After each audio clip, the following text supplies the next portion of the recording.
ಕಷ್ಟಪಟ್ಟಿದ್ದಾನೆ, ಕಷ್ಟಪಟ್ಟು ಬೆಳೀತಾ ಇದ್ದಾನೆ ಅಂಥವ್ರು. ಹಾಯ್ ಹಲೋ ನಮಸ್ತೆ, ಎಲ್ಲರೂ ಹೇಗಿದ್ದೀರಾ? ಚೆನ್ನಾಗಿದ್ದೀರಾ ಅಂತ ನಾನು ಅಂದ್ಕೊಂಡಿದ್ದೀನಿ. ಯಾಕಂದರೆ ನಾನು ನಮ್ಮೂರು ಚೆನ್ನಾಗಿದ್ದಾರೆ, ನೀವು ನಿಮ್ಮೂರು ಹೇಗಿದ್ದೀರಾ ಅಂತ ಕೇಳ್ತಾ, ಸೊ ಈ ವಿಡಿಯೋವನ್ನು ಲೈಕ್ ಮಾಡಿ, ಸಬ್ಸ್ಕ್ರೈಬ್ ಮಾಡಿ, ಶೇರ್ ಮಾಡಿ ಅಂತ ಹೇಳ್ತಾ let's begin the video. So ನಾನು ಯಾವಾಗಲೂ ಒಂದು ಹೇಳೋ ಮಾತಿದೆ, ಅದು ಇವಾಗ ನಿಜ ಆಗ್ತಾ ಇದೆ. ಸೊ ನಾನು ಯಾವಾಗಲೂ ಒಂದು ಹೇಳ್ತಾ ಇದ್ದೆ, ಯಾವಾಗಲೂ ಒಂದೇ ರೀತಿ ಇರಲ್ಲ ದಿನ, ಹಿಂಗಿದ್ದದ್ದು ಒಂದೇ ಕ್ಷಣದಲ್ಲಿ ಬದಲಾಗುತ್ತೆ ಅಂತ.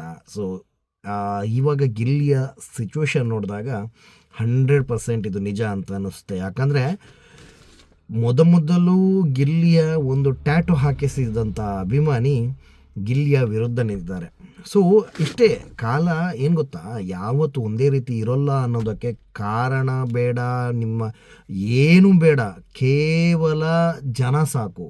ಹೆಂಗೆ ಬೇಕಾದರೂ ತಿರುಗಿಸ್ತಾರೆ ಮನುಷ್ಯರನ್ನು. ನೋಡಿ, ಆತ ಗಿಲ್ಲಿಯ ಫ್ಯಾನ್, ಅಂದರೆ ನಿಜವಾದ ಫ್ಯಾನ್. ಆತನಿಗೆ ಆ ಒಂದು ಏನೂ ಇರಲಿಲ್ಲ, ಗಿಲ್ಲಿಯ ಒಂದು ಊರಿನವ, ಅವನಿಗೆ ಒಂದು ಟ್ಯಾಟೋ ಹಾಕಿಸ್ಬೇಕು ಅಂತ ಆಯಿತು, ಟ್ಯಾಟೋ ಹಾಕಿಸ್ಕೊಂಡ. ಬಟ್ ಇವಾಗ ನೋಡಿ, ಈ ಕೆಲವೊಂದು ಮೀಡಿಯಾದವರು ಅವನಿಗೆ ರುಬ್ಬಿ ಹೆಂಗೆ ಮಾತಾಡ್ತಾ ಇದ್ದಾನೆ ಅಂತ. ಇದೇ ಮನುಷ್ಯ ಗಿಲ್ಲಿ ಒಳಗಡೆ ಇರುವಾಗ, ಬಿಗ್ ಬಾಸ್ ಮನೆ ಒಳಗಡೆ ಇರುವಾಗ ಗಿಲ್ಲಿ ಒಬ್ಬನೇ ಗೆಲ್ತಾನೆ, ಅವನನ್ನು ಮೀರಿಸೋರು ಯಾರೂ ಇಲ್ಲ ಅಂತ ಹೇಳಿದ ಮನುಷ್ಯನೇ ಕೇವಲ ಒಂದು ತಿಂಗಳಲ್ಲಿ ಗಿಲ್ಲಿ ಅಂತ ಒಂದು, ಅಂದರೆ ಕೆಲವೊಂದು ಪದಗಳನ್ನು ಯೂಸ್ ಮಾಡಿಬಿಟ್ಟು, ಅಂಥ ಮನುಷ್ಯನೇ ಇಲ್ಲ, ಅವನು ಹೊರಗಡೆ ಬಂದ ಕೂಡಲೇ ನನ್ನನ್ನು ಮೀಟ್ ಮಾಡ್ತಾನೆ ಅಂತ ಹೇಳಿ, ಸೊ ಹೆಂಗೆಲ್ಲ ಒಂದು ಪ್ಲೇಟ್ ಚೇಂಜ್ ಮಾಡ್ತಾರೆ ಅಂದರೆ ಇವಾಗ PR-ಗಳು ಗಿಲ್ಲಿಯ ವಿರುದ್ಧ ಹೆಂಗೆ ನೆಗೆಟಿವ್ ಮಾಡೋಕ್ಕಾಗುತ್ತೋ ಹಂಗೆ ಮಾಡ್ತಾ ಇದ್ದಾರೆ. ಸೊ ನನ್ನ ಒಂದು ಕ್ವಶನು, ಇವಾಗ ಗಿಲ್ಲಿ ಅವರು ಹೇಳಿದರು ಬಿಗ್ ಬಾಸ್ ಮನೆ ಒಳಗಡೆ ಇದ್ದಾಗ, ನಾನು ಹೊರಗಡೆ ಬಂದ ಕೂಡಲೇ ಅಣ್ಣ ಫಸ್ಟ್ ಮೀಟ್ ಆಗೋದೇ ನಿನ್ನನ್ನು ಅಂತ. ಸೊ ಒಪ್ಕೊಳ್ಳೋಣ, ಗಿಲ್ಲಿಗೆ ಯಾವಾಗ ಗೊತ್ತಿತ್ತಾ, ಬಿಗ್ ಬಾಸ್ ಮನೆ ಒಳಗಡೆ ಗೊತ್ತಿತ್ತಾ ಇಂಥ ಒಂದು ಕ್ರೇಜ್ ಇದೆ ಹೊರಗಡೆ, ಇಂಥ ಒಂದು ಫ್ಯಾನ್ ಫಾಲೋವಿಂಗ್ ಇದೆ ಹೊರಗಡೆ ಅಂತ ಗಿಲ್ಲಿ ಅವರಿಗೆ ಗೊತ್ತಿತ್ತಾ? ಸೊ ಗಿಲ್ಲಿ ಅವರಿಗೆ ಗೊತ್ತಿರಲಿಲ್ಲ. ಇವಾಗ ನಾನೊಂದು ಕ್ವಶನ್ ಕೇಳ್ತೇನೆ, ಸೊ ಅದಕ್ಕೆ ಒಂದು ಕರೆಕ್ಟಾಗಿ ಉತ್ತರ ಮಾಡಬೇಕು ಈ ಟ್ಯಾಟೋ ಪರ್ಸನ್ನು. ಯಾಕಂದರೆ ಇವಾಗ ಇದೇ ಪರ್ಸನಿಗೆ ಒಂದು 4-5 ಚಾನೆಲ್ಗಳು ಇಂಟರ್ವ್ಯೂಗೆ ಕರಿತಾ ಇದ್ದಾರೆ. ಇನ್ನು ಇವನು ಕೂಡ ಡಾಗ್ ಸತೀಶ್ ಹಂಗೆ ಆಗ್ತಾನೆ. ಓಕೆ, ಟ್ಯಾಟೋ ಯಾಕೆ ಹಾಕಿಸಿದೆ ಪುಣ್ಯಾತ್ಮ? ಯಾರು ಹೇಳಿದ್ರು ನಿನಗೆ? ಗಿಲ್ಲಿ ಹೇಳಿದ್ರು ಟ್ಯಾಟೋ ಹಾಕಿಸಿ ಅಂತ? ಸೊ ಗಿಲ್ಲಿ ಹೇಳಿಲ್ಲ ಅಂದಮೇಲೆ ಗಿಲ್ಲಿಯನ್ನು ನೀನು ದೂರೋದು ಎಷ್ಟು ಸರಿ? ತಪ್ಪಲ್ವಾ? ಗಿಲ್ಲಿಗೆ ಹೊರಗಡೆ ಬಂದ ಕೂಡಲೇ ಅಲ್ಲೊಂದು ಫ್ರೇಮೇ ಚೇಂಜ್ ಇತ್ತು. ಆತನ ಒಂದು ಫ್ಯಾನ್ ಫಾಲೋವಿಂಗ್ ತುಂಬ ಚೆನ್ನಾಗಿ, ಅಂದರೆ ತುಂಬ ಒಂದು ಹೈ ಲೆವೆಲಲ್ಲಿ ಇತ್ತು. ಸೊ ಗಿಲ್ಲಿಗೆ ಹೊರಗಡೆ ಬಂದ ಕೂಡಲೇ ನಿನ್ನನ್ನು ಮೀಟ್ ಮಾಡಬಾರ್ದು ಅಂತ ಇರಲಿಕ್ಕಿಲ್ಲ ಅಲ್ವಾ? ಮೀಟ್ ಮಾಡ್ಬೋದು, ಒಂದು ಟೈಮ್ ಕೊಡು ಸ್ವಲ್ಪ.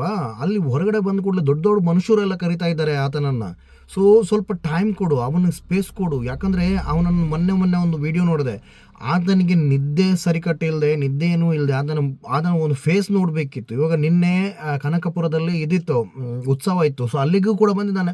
ಅಷ್ಟು ನಿನಗೆ ಫ್ಯಾನ್ ಅಂದರೆ, ಅಷ್ಟು ನಿನಗೆ ಒಂದು ಗಿಲ್ಲಿಯ ಬಗ್ಗೆ ಕಾಳಜಿ ಇದ್ದಿದ್ರೆ ನೀನು ಹೋಗಿ ಮೀಟ್ ಮಾಡ್ಬೋದಿತ್ತಲ್ಲ. ಸೊ ನೀನು ಕ್ರೆಡಿಟ್ ತಗೊಳ್ಳೋಕ್ಕೆ, ನೀನು ಒಂದು ಸೆಂಟರ್ ಆಫ್ ಅಟ್ರಾಕ್ಟ್ ಆಗೋದಕ್ಕೆ ಗಿಲ್ಲಿಯನ್ನು ಯೂಸ್ ಮಾಡ್ಕೊಳ್ಬೇಡ. ಟ್ಯಾಟೋ ಹಾಕ್ಸಿದ್ಯಾ, ಗಿಲ್ಲಿಯ ಒಂದು ಫ್ಯಾನ್ನಿಂದ ನಿನಗೆ ಒಂದು ಸ್ಥಾನಮಾನ ಇದೆ, ಅದನ್ನು ಕಳ್ಕೊಳ್ಬೇಡ.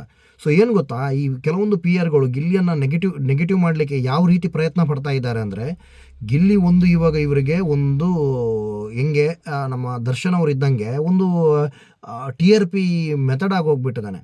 ಸೊ ದಯವಿಟ್ಟು ನಾನು ಕೇಳ್ಕೊಳ್ಳೋದು ಇಷ್ಟೇ, ಗಿಲ್ಲಿಯ ಫ್ಯಾನ್ಸ್ ಆಗಿರ್ಬೋದು, ಗಿಲ್ಲಿಯ ಯಾರೂ ಆಗಿರ್ಬೋದು, ಫ್ಯಾನ್ಸ್ ಅಲ್ಲದಿರೋರಿಗೂ ಕೂಡ ಹೇಳೋದು ಒಂದೇ ಇಷ್ಟೇ, ದಯವಿಟ್ಟು ಅವರ ಜೀವದ ಜೊತೆ ಆಟ ಆಡಬೇಡಿ. ಯಾಕಂದರೆ ಆತನಿಗೆ ಈಗ ಫೇಮ್ ಬಂದಿದೆ, ನೇಮ್ ಬಂದಿದೆ, ಎಲ್ಲ ಬಂದಿದೆ. ಬಟ್ ಆತನನ್ನು ನೆಗೆಟಿವ್ ಮಾಡೋಕ್ಕೆ ಮುಂಚೆ, ಓಕೆ ಜೆನ್ಯೂನ್ ಕಾರಣ ಇದೆ ನೆಗೆಟಿವ್ ಮಾಡಿ, ನಾನು ಒಪ್ಕೊಳ್ತೇನೆ.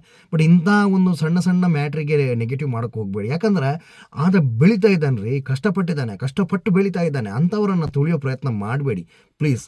ಸೊ ನಿಮಗೆ ಏನು ಗೊತ್ತಾ, ಕೆಲವರಿಗೆ ಹಣ ಇದೆ, ಕೆಲವರಿಗೆ ಏನೋ ಜನಬಲ ಇದೆ, ಕೆಲವ್ರಿಗೆ ಏನೋ ಇದೆ ಅಂತ ಹೇಳ್ಬಿಟ್ಟು ಆ ಬಡವನನ್ನು ನೀವು ತುಳಿಯೋ ಪ್ರಯತ್ನವನ್ನು ಪ್ಲೀಸ್ ಮಾಡಬೇಡಿ.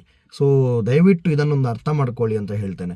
ಸೊ ಈ ಟ್ಯಾಟೋ ಫ್ಯಾನ್ಗೆ ನಾನು ಹೇಳೋದು ಒಂದೇ, ನಿನ್ನ ಟ್ಯಾಟೋ ಹಾಕ್ಸಿದ್ಯಾ, ಗಿಲ್ಲಿ ನಿನಗೆ ಏನು ಹೇಳಿಲ್ಲ ಟ್ಯಾಟೋ ಹಾಕಿಸಿದ್ಯಾ, ಜನರಲ್ಲಿ ನೀನೊಂದು ಸ್ಥಾನವನ್ನು ಗಿಟ್ಟಿಸ್ಕೊಂಡಿದ್ಯಾ, ದಯವಿಟ್ಟು ಅದನ್ನು ಕಳ್ಕೊಳ್ಬೇಡ ಅಂತ ಹೇಳ್ತಾನೆ.